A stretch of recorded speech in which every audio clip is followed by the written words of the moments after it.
하나님의 말씀 보겠습니다. 하나님의 말씀 마태복음 13장 1절부터 9절까지 말씀입니다. 하나님의 말씀 마태복음 13장 1절부터 9절까지 말씀을 우리 다 함께 일어나셔서 하나님의 말씀을 받도록 하겠습니다.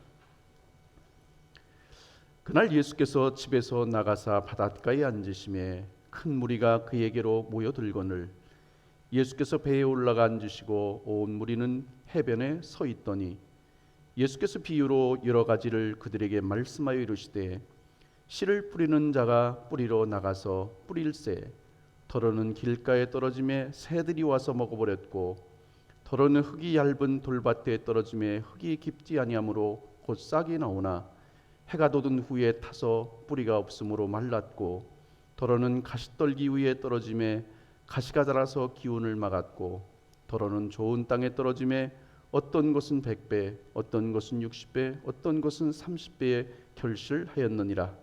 귀 있는 자는 들으라 하시니라. 아멘. 자리에 앉으시겠습니다. 이 시간 임마누엘 찬양대에 찬양이 있겠습니다.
아멘. 예, 귀한 찬양 감사드립니다. 제가 전에 섬기던 교회가 시골에 있었습니다. 사택 뒤에 조그만 땅이 있어서 봄이 되어서 무엇을 좀 심고 싶다 했더니 한 장로님이 그곳을 땅을 파서 조그만 밭을 만들어 주셨어요. 그래서 저하고 집사람하고 시장에 가서 이제 묘목을 사왔습니다. 수박도 또 그리고 참외 그거 묘목도 방울토마토 뭐 해서 여러 가지를 사왔거든요. 그리고 또 산 것이 뭐냐면 상추 씨앗을 사고 갓상추도 또 맛있을 것 같아서 갓상추 씨앗도 함께 샀어요. 가지고 와서 묘목 사온 것은 그냥 띄엄띄엄 하나씩 심으면 될 것 같아서 그냥 띄엄띄엄 심었는데 이 씨를 얼마만큼을 뿌려야 되느냐, 땅은 조그만데 과연 얼마만큼 뿌려야 되냐, 거기에서 서로 의견이 달랐습니다.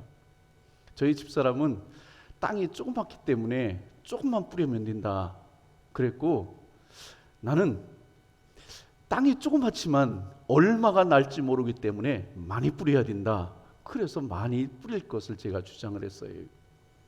나중에는 제 의견이 채택이 돼서 결국은 씨를 뿌리게 됐는데 한 봉지를 다 뿌린 거예요. 조그만 데다가 물을 주고 조금 지났더니 며칠 지났더니 정말 싹이 나와요. 점점 자라는데 보니까 얼마나 많이 뿌렸는지 하나에서 2중 3중으로 나오는 거 아세요? 빽빽하게 나오는데 야, 이건 뭐 진짜 나오는 게 겁나는 거예요. 그래가지고 그 많은 것을 어떻게 할까 하다가 야, 그래, 이렇게 많이 나온 거 기왕이면 섞어다가 먹으면 되겠다. 그래서 섞어가지고 비빔밥을 해먹기 시작했습니다. 아무리 섞어도요, 뭐 얼마나 많이 나오는지 모르겠어요. 그거 따다가 상추도 싸먹고 그거 따다가 무쳐도 먹고 하여튼 별의별 가지 그 요리를 다 했는데 계속해서 그걸 먹다 보니까 제가 한때는 그것을 많이 먹다 보니까 얼굴이 파랗게 된 그런 때가 있었습니다. 그때 제가 깨달은 것이 있습니다. 농사는 아무나 짓는 게 아니구나. 여러분들이 식탁을 대할 때마다 이 식탁에 오르기까지 수고한 농부의 손길을 기억하시고 여러분 감사하며 드시길 바랍니다. 농사가 쉬운 일이 아니더라니까요. 오늘 본문에 보면 예수님께서 농부와 씨를 뿌리는 비유의 말씀을 합니다. 오늘 본문 3절부터 4절 전반절을 말씀해 보니까 예수께서 비유로 여러 가지를 그들에게 말씀하여 이르시되 씨를 뿌리는 자가 뿌리러 나가서 뿌릴세 그랬습니다. 주님께서는 많은 설교를 하시면서 말씀을 전했는데 얘들아, 저기에 씨 뿌리는 사람이 보이지? 저 사람이 씨를 뿌리러 지금 나가서 씨를 뿌리고 있구나. 자, 씨를 뿌리는데 어떤 씨는 길가에 떨어지고 어떤 씨는 돌밭에 떨어지고 어떤 씨는 가시떨기에 떨어지고 어떤 때는 좋은 땅에 떨어지는구나.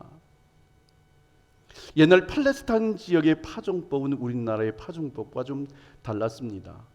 우리나라는 이 쟁기 같은 것으로 갈아엎은 다음에 그 다음에 고르고 그래서 거기다 씨앗을 이게 뿌려서 심습니다. 그런데 당시에 팔레스타인 지역은 먼저 이 씨를 뿌려놓고 그 다음에 쟁기로 갈아서 그것을 엎게 되는 것이죠. 그리고 씨를 뿌리는 방법도 어떻게 보면 이 옷 같은 데다 그리고 통이라든지 그런 것을 이용해서 씨를 뿌리기도 하고 이 나귀의 그 등을 이용해서 거기다가 구멍을 뚫은 다음에 그것을 이용해서 계속해서 나귀가 돌아다니게 해서 씨를 뿌리기도 합니다. 아무튼 이렇게 씨를 뿌리는 다양한 방법인데 이렇게 뿌리다 보니까 다양한 곳에 떨어지겠죠. 어떤 곳은 좋은 땅에 떨어지기도 하고 어떤 곳은 나쁜 곳에 떨어지기도 할 것입니다. 자, 좋은 곳에 떨어지고 나쁜 곳에 떨어지는 것은 어떻게 나냐? 나중에 그것이 싹이 날 수도 있고 싹이 안 날 수도 있고 자랄 수도 있고 안 자랄 수도 있고 열매를 맺을 수도 있고 안 맺을 수도 있고 어느 땅에 떨어지냐에 따라서 이와 같이 차이가 나더라는 것입니다. 하나님께서는 오늘도 우리 교회의 여러분들에게 하나님의 말씀의 씨를 뿌려주고 계십니다. 여기도 뿌려주시고 저기도 뿌려주시고 저기도 뿌려주고 저기도 뿌려주고 다 지금 골고루 뿌려주고 계십니다. 자, 하나님께서 씨 뿌리는 바는 바로 하나님이시다 그렇게 말합니다. 씨는 바로 하나님의 말씀입니다. 그리고 밭은 바로 여러분의 마음을 말하는 것이죠. 하나님께서 모든 비와 햇빛을 골고루 다 모든 사람들에게 내려주는 것처럼 이 시간도 하나님의 말씀을 여러분 모두에게 다 내려주시는데, 그 말씀을 믿음으로 받고 고백하며 은혜를 받는 사람은 그 속에서 생명이 있는 것이고, 만일 그 하나님의 말씀이 떨어짐에도 불구하고 그것을 제대로 받지 못하면 그 속에 생명이 없게 된다는 것이죠. 중요한 것은 오늘도 우리의 마음이 어떤 맛이냐 하는 것입니다. 아까 말씀드린 것처럼 씨를 뿌릴 때에 어떤 사람은 길가에 떨어지기도 하고, 어떤 사람의 마음에는 또 이와 같이 또 돌밭과 같이 또 가시떨기와 같이 또 좋은 땅과 같이 이와 같이 골고루 여러분의 심령이 어떠냐에 따라서 하나님의 말씀이 떨어지는 곳이 다르게 된다는 것이죠. 여러분, 우리가 하나님 앞에서 살아갈 때에 돈만 지키려고 하지 말고, 건강만 지키려고 하지 말고, 우리의 삶의 위기만 지키려고 하지 말고 여러분들의 마음을 잘 지켜야 할 줄로 믿습니다. 다른 것 지키는 것도 중요하지만 가장 중요한 것은 우리의 마음을 지키는 것이다. 오늘도 마음을 잘 지켜야만이 그 속에서 많은 열매를 맺을 수가 있기 때문에 그렇습니다.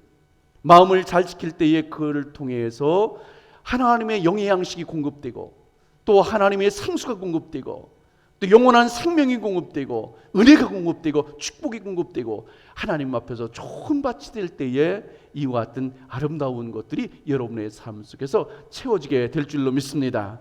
오늘 본문에 보면 주님께서는 씨 뿌리는 비유를 통해서 말씀하시는데, 제자들은 그 비유에서 깨닫지를 못하는 거예요.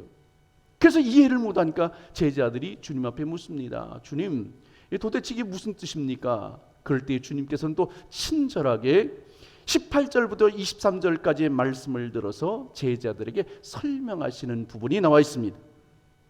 그러면 예수님께서 말씀하신 씨 뿌리는 비유는 어떠한 의미를 가지고 있을까? 먼저 4절 말씀을 보겠습니다. 4절, 뿌릴새 더러는 길가에 떨어지매 새들이 와서 먹어버렸고 그랬습니다.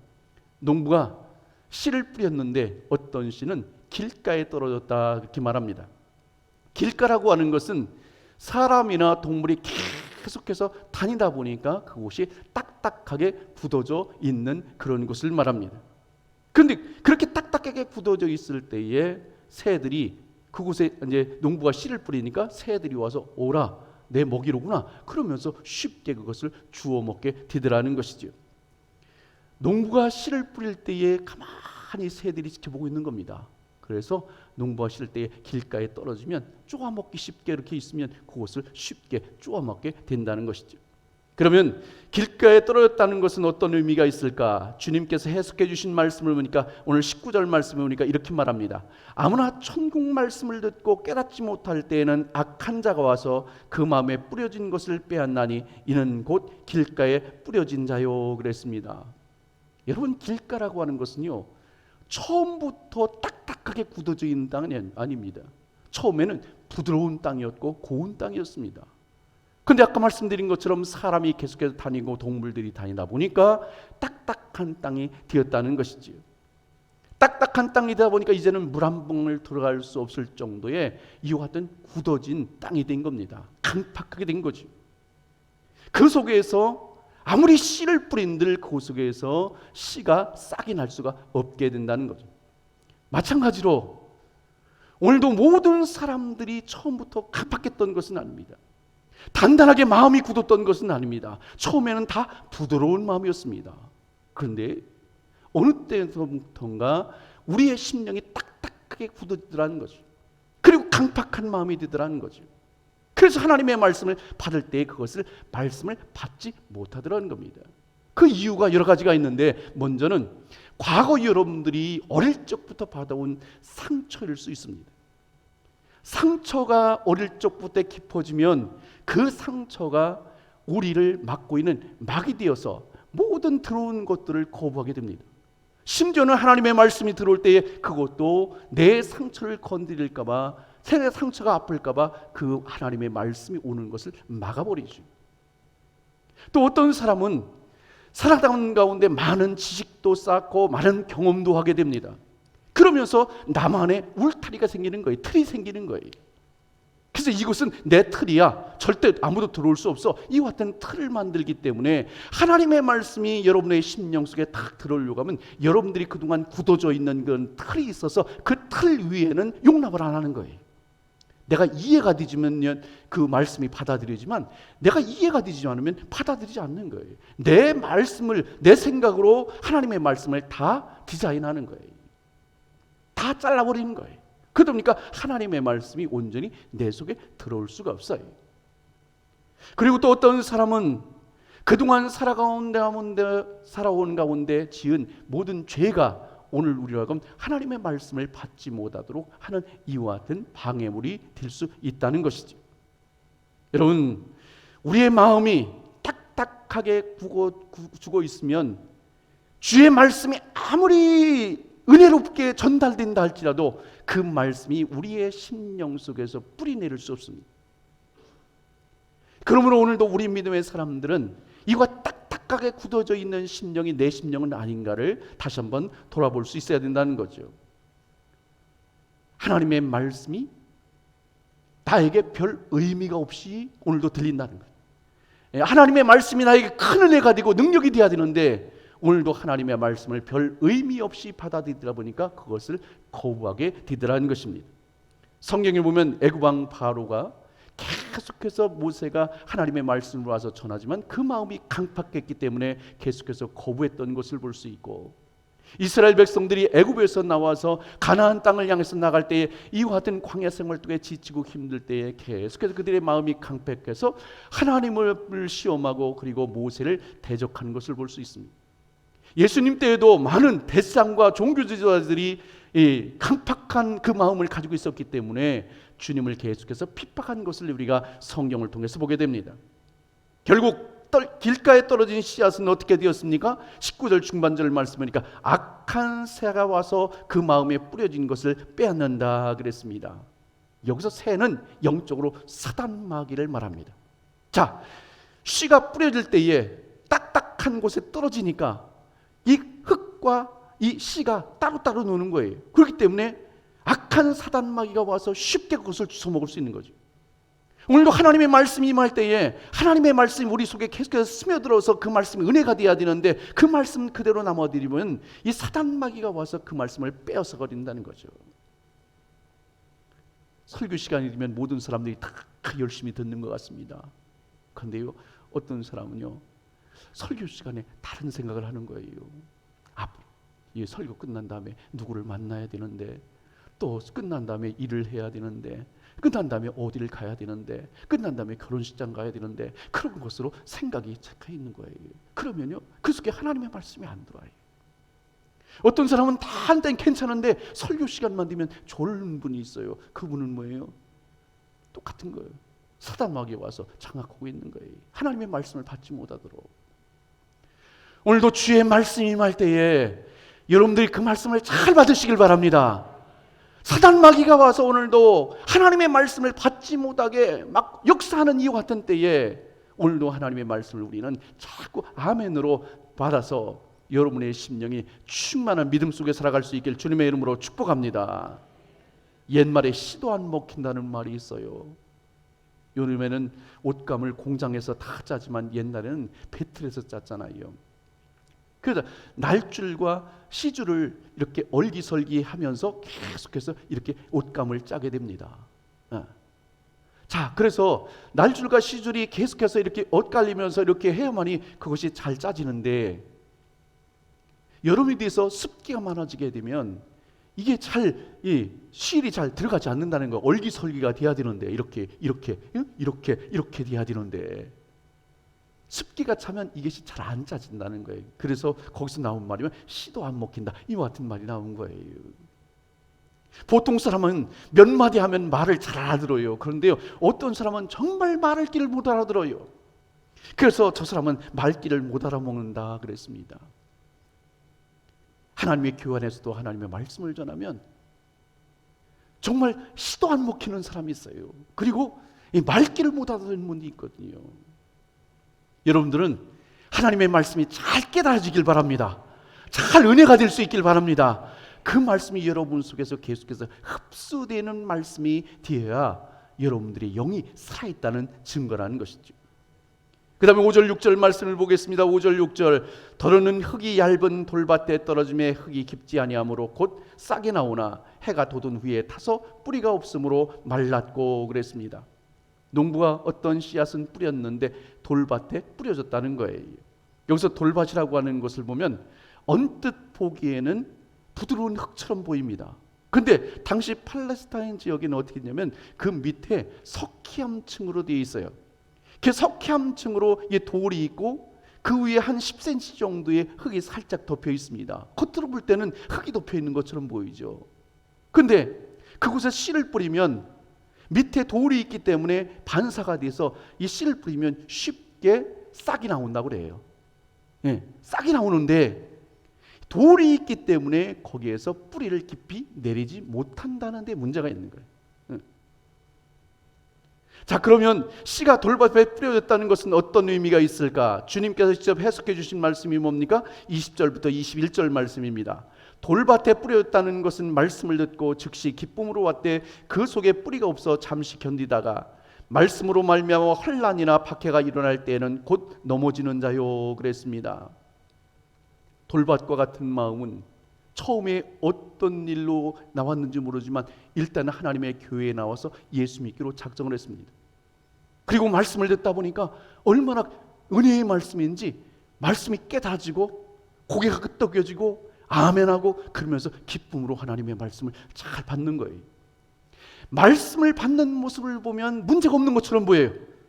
그런데 환난이나 고난이 오면 쉽게 넘어진다 그렇게 말합니다. 신앙의 뿌리가 깊지 않기 때문에 환난이나 고난이 올 때에 쉽게 넘어지는 사람, 그 사람이 바로 이 돌밭에 뿌려진 사람입니다.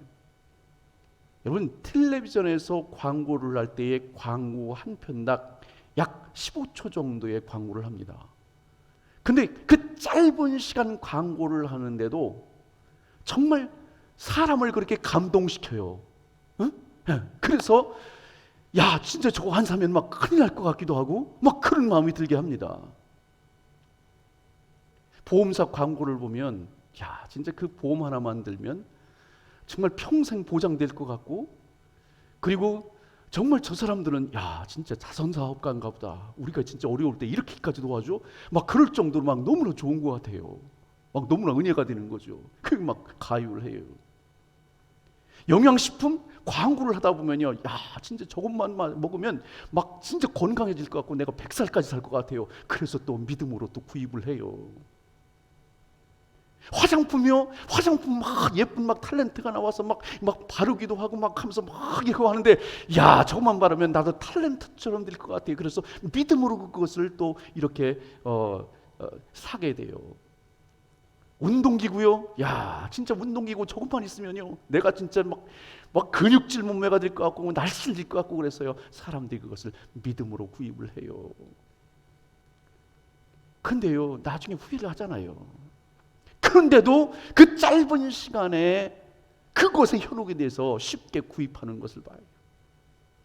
오늘 우리가 하나님의 말씀을 정말 매일 새벽 예배 때 듣고 주일날 듣고 수요일에 듣고 정말 많은 말씀을 듣거든요. 그런데 왜 믿음으로 그것을 받지 못할까? 15초 동안 그 짧은 시간에 막 감동이 돼서 막 저거 안 사면 막 큰일 날 것 같은 그런 감동이 막 일어서 그것을 사는 사람들이 왜 주님의 말씀은 이렇게 풍성하게 임하는데 그 말씀을 믿음으로 받지 못할까? 우리는 믿음의 뿌리를 깊이 내려야 할 줄로 믿습니다. 야고보서 1장 2절부터 3절에 보니까 내 영혼아 내 형제들아 너희가 여러 가지 시험을 당하거든 온전히 기쁘게 여기라. 이는 너희의 믿음의 시련이 인내를 만들어내는 줄 너희가 알미라 그랬습니다. 오늘도 우리 믿음의 사람들은 주님을 믿는 단계에서 주님을 사랑하는 단계로 주님을 헌신하는 단계로 계속 더 깊이 깊이 있는 믿음으로 나아가는 우리 모든 성도들이 될 수 있기를 주님의 이름으로 축복합니다. 7절 말씀을 보겠습니다. 7절입니다. 더러는 가시떨기 위에 떨어짐에 가시가 자라서 기운을 막고 그랬습니다. 농부가 어떤 농부가 씨를 뿌렸는데 가시떨기에 떨어진 겁니다. 그것은 돌이 있는 것도 아니고 딱딱한 것도 아닙니다. 그러다 보니까 씨가 떨어져서 잘 자라게 돼요. 근데 한참 자라는데 문제가 생겼습니다. 바로 거시단물이 그것을 막고 있는 겁니다. 팔레스타인 지역의 가시떨기라고 하는 것은 사계절을 볼 수 있는 이와 같은 식물인데 특히 밭 주변에 얼마나 왕성하게 막 뿌리를 내리고 서로 엉켜 있는지 모릅니다. 그러다 보니까 그곳에 식물이 자라려면 자랄 수가 없는 거예요. 왜냐하면 다 그것을 가시떨기들이 엉켜서 자라는 것을 막고 있고 그리고 그곳의 영양분을 다 뺏어 먹기 때문에 그렇습니다. 결국 그곳에서 잘 자라나던 식물이 나중엔 말라서 죽게 된다는 것이죠.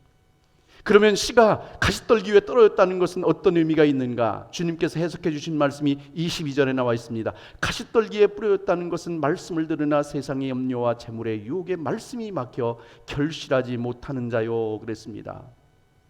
가시떨기에 떨어진 마음은 두 가지의 문제로 인해서 실족하게 된다는 거예요. 하나는 세상의 염려입니다. 그리고 또 하나는 재물에 대한 유혹이라는 거예요.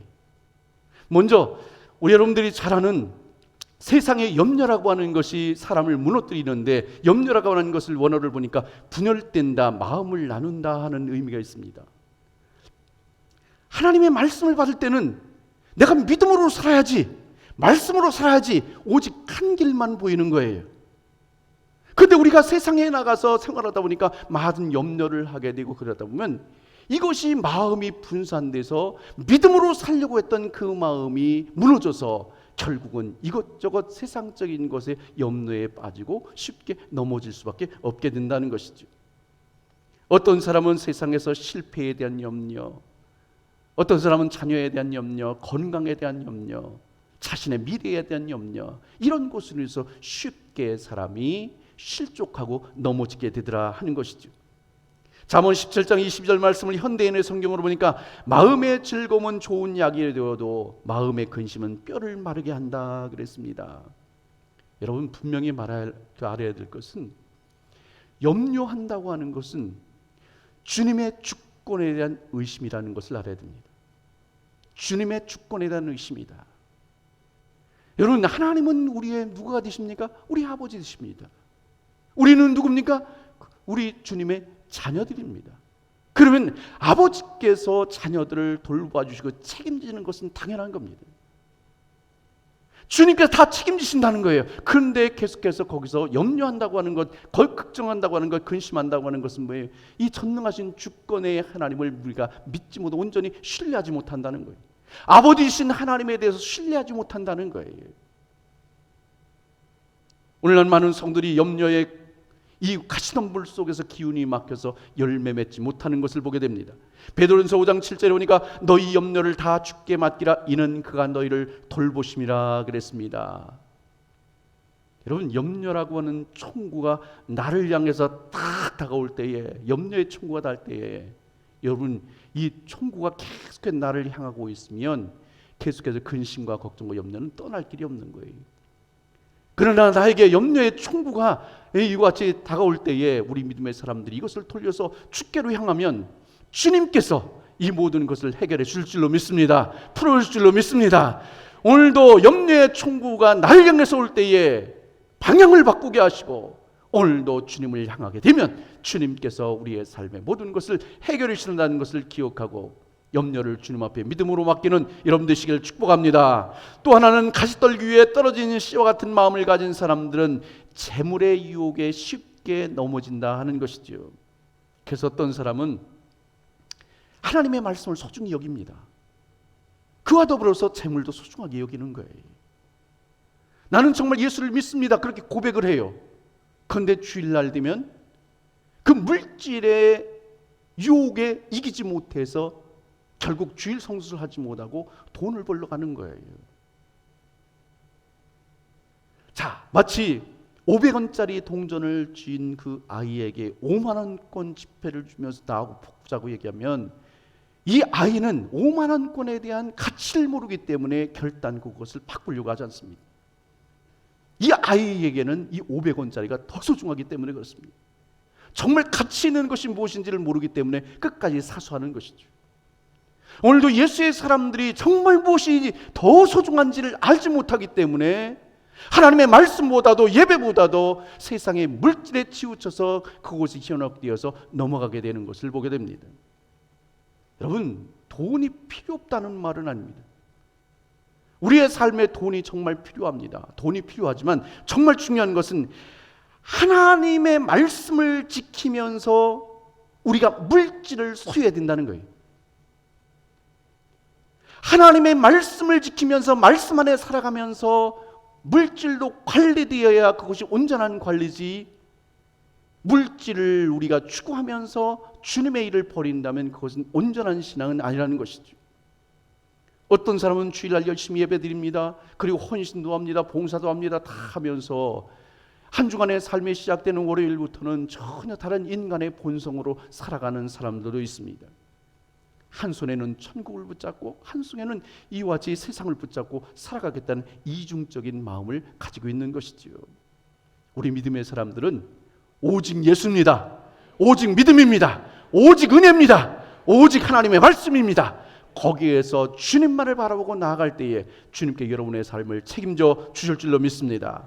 8절 말씀을 보겠습니다. 8절 말씀을 같이 읽겠습니다. 시작. 더러는 좋은 땅에 떨어짐에 어떤 것은 100배, 어떤 것은 60배, 어떤 것은 30배의 결실을 하였느니라. 아멘. 자, 좋은 땅에 어떤 씨는 떨어졌다 그랬습니다. 좋은 땅이 어떤 땅입니까? 거름도 좋고 땅도 부드럽고 그곳에 씨를 심고 씨를 심었더니 잘 자라나고 물을 주고 그래서 그곳에서 잘 자라서 나중에 30배, 60배, 100배의 결실을 맺었다 그랬습니다.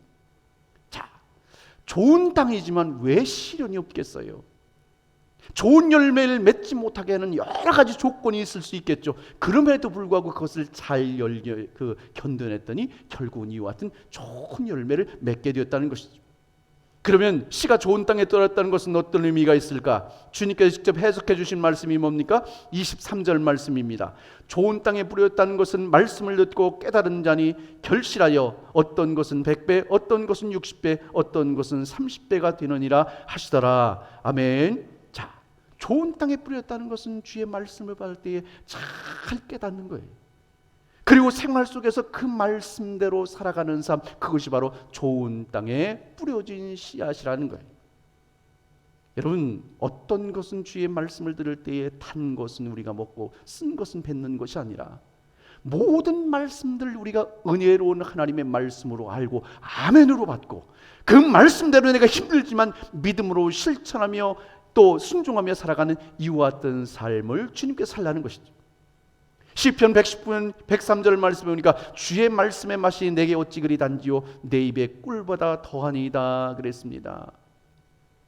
전에는 하나님의 말씀을 들어도 이해도 안 되고 깨달음도 없었고 막 은혜도 안 되고 그랬었는데 어느 때부턴가는 말씀이 깨달아지고 말씀이 이해가 되고 막 말씀을 듣는데 막 마음이 뜨거워지고 말씀을 듣는데 막 눈물이 나고 말씀을 듣는데 확신이 생기고 말씀을 듣는데 막 그 마음이 막 웅클웅클 막 다시 한번 뜨겁게 끌어올리고 말씀을 듣는 가운데 막 내 문제가 해결되는 것이 보이고 말씀을 듣는 가운데 여러분들의 삶이 하나하나 변화된 모습, 그것이 뭐냐? 바로 좋은 땅에 떨어진 씨앗이라는 것이죠.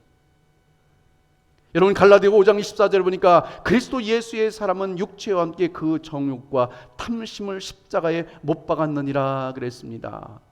좋은 땅에 되기 위해서는 그것에 좋은 거름을 줘야 되잖아요. 거름을 주기 위해서는 어떻게 해야 돼요? 잘 썩어야 돼요. 죽어야 돼요. 우리 모든 믿음의 사람들이 예수 그리스도와 함께 십자가에 죽은 사람들, 그 잘 죽어야만이 오늘 우리 삶 속에서 좋은 열매를 다 많이 맺히게 될 줄로 믿습니다. 마지막 9절 말씀을 보겠습니다. 귀 있는 자는 들으라 하시니라. 오늘도 주님께서는 강하고 큰 음성으로 우리에게 말씀하십니다. 귀 있는 자는 들으라. 너희들이 귀를 가지고 있느냐? 들으라. 예. 오늘도 주님 귀 있는 자는 들으라. 그렇게 말씀합니다. 오늘 주님이 말씀하신 씨 뿌리는 비유를 통해서 우리가 다시 한 번 더 깨달아야 할 것은 뭐냐면, 나는 저분처럼 그래도 길가밭은 아니지. 나는 저분처럼 돌밭과 같은 사람은 아니지. 나는 저 사람처럼 가시밭과 같은 사람은 아니지. 이와 같은 마음으로 다른 사람과 비교하면서 신앙의 삶을 살라고 우리에게 말씀하시는 것이 아니라, 오늘 바로 길과 같은 것이, 그 밭이 바로 내 모습이고, 돌밭과 같은 모습이 내 모습이고, 가시떨기와 같은 그 모습이 내 모습이라고 하는 것을 기억하고, 오늘도 자신들을 깨우칠 때에 많은 열매를 맺을 수 있다, 이렇게 말합니다. 어느 제자가 유명한 스승에게 찾아갔어요. 그래서 상담을 하게 됐습니다. 그동안에 살아온 얘기를 쭉 얘기하고, 고민을 쭉 얘기하고, 그리고 앞으로의 계획에 대해서 쭉 얘기를 했어요.